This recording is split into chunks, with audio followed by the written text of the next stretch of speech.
Maoni ntine Jack nde nkhani yathu yalero ikutitengera ku Australia weneko tokakumanako ndi mkulu uyu dzina lake Neil. Neil ndi seal zinyama zija zimakhala mu nyanja. Iyeyu ndi elephant seal koma anampasa dzina anthu dzina lake lonero ndi Neil chifukwa choti zinangopangika kuti ulendo wina wake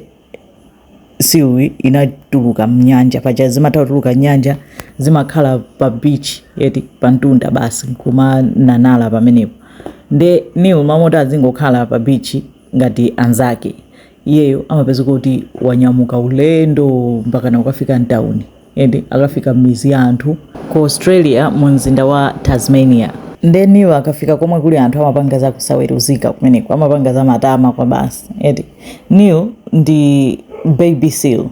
baby elephant seal amapanga weigh about 600 to 700 kilograms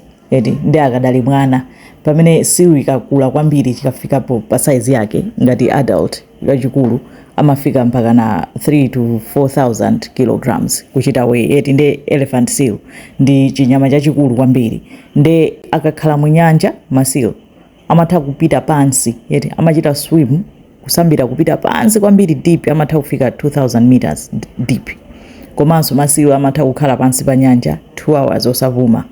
nkuzatuluka bwinobwino amapanga spend nthawi zawo zambiri kusakasaka zakudya. Masil akazi amakhala moyo nthawi yayitali kusiyana ndi amuna. Akazi amakhala up to 23 years pamene amuna amakhala up to 20 years and chifukwa chomwe masil amuna ambiri amafa msanga ndi chifukwa choti amakhala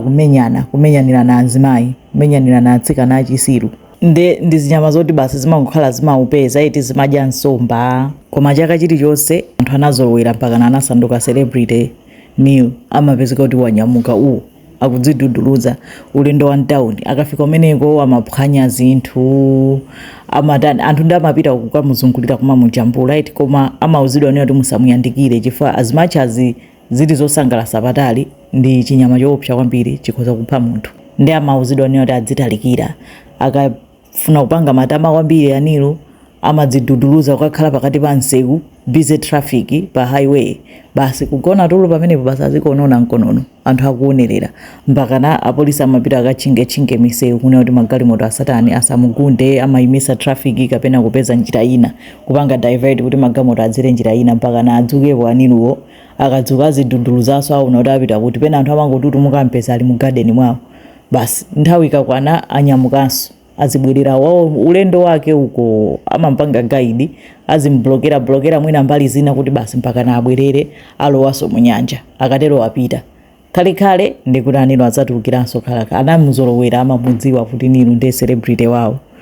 mangofuna kupanga share za Neil the seal kunena kuti anabweranso anapitanso akasakaza wanyadanyada wabwereranso zikomo kwambiri.